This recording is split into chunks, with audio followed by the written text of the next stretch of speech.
So I'm a little late doing this. I sent my parents my coming out letter. Yeah, it was on a Monday, and immediately after I developed pretty much the worst headache, or I guess migraine, that I've had in a really, really long time.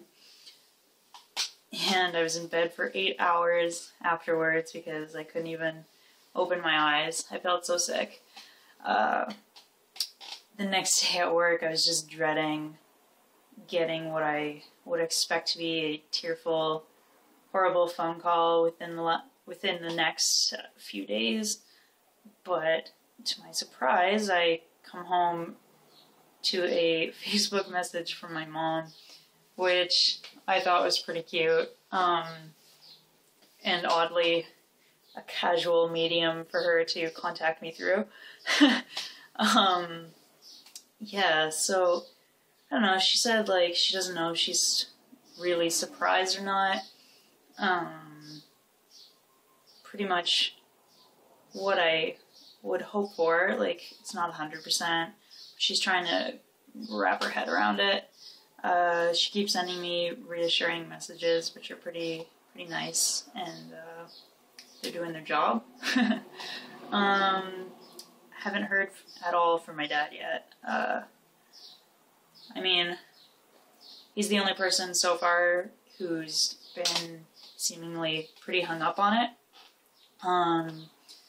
Hopefully within the next little while he'll come around. I was thinking I'd just wait for him to contact me, and you know, if he doesn't within, I guess, a month or so, I'll give him a call. Yeah, I find it funny that so far it's just been my family who's really not liked the name that I chose, Casper. Everyone else is pretty happy with it, I guess, if you can say that. They like it. Yeah, so it's odd because, I mean, it's not like you have to like someone's name to call them it. There's plenty of names that I don't like, but I know people name them, and that's life, right?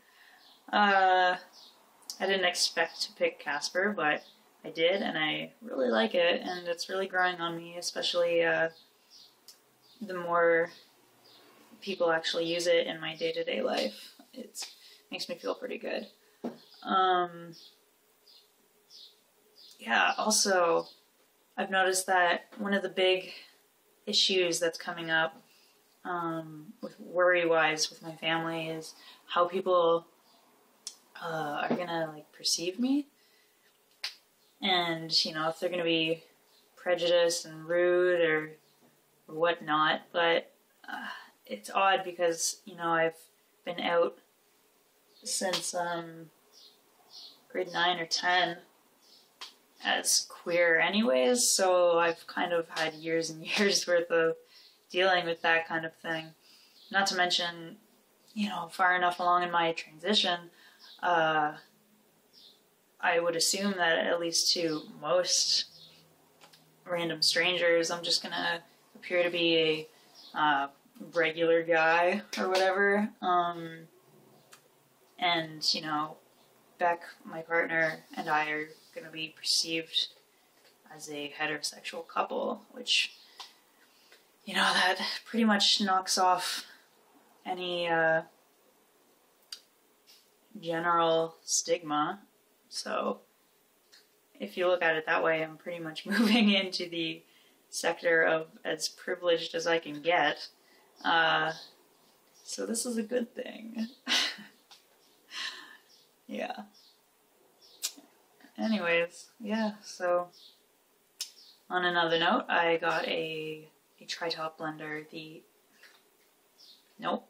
On another note, I got a tri-top binder, one of the shorter ones in black. I've noticed that I think that it binds better than the full-length one that I have. Of course, you know, if you're going to be wearing a tight shirt and you've got more hip curves going on, it's probably not going to make you feel very comfortable because you're going to be all compressed in the top half and then feeling all loosey-goosey or something down on the bottom half. So if I wear a tighter shirt, I tend to still wear the full-length one, but at least the shorter one lets you breathe a little bit, gets a little more air to your body in the hot summer days. So yeah, I think that's it.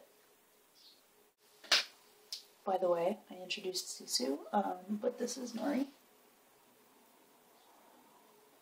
She's a shy girl. She's very pretty though. She look at you. She's very shy. Very shy and very pretty. And then this is our Nori mug. We found it at a thrift store. We were like, we have to get it. It's even all hunched over like her because she's such a scaredy cat. Alright.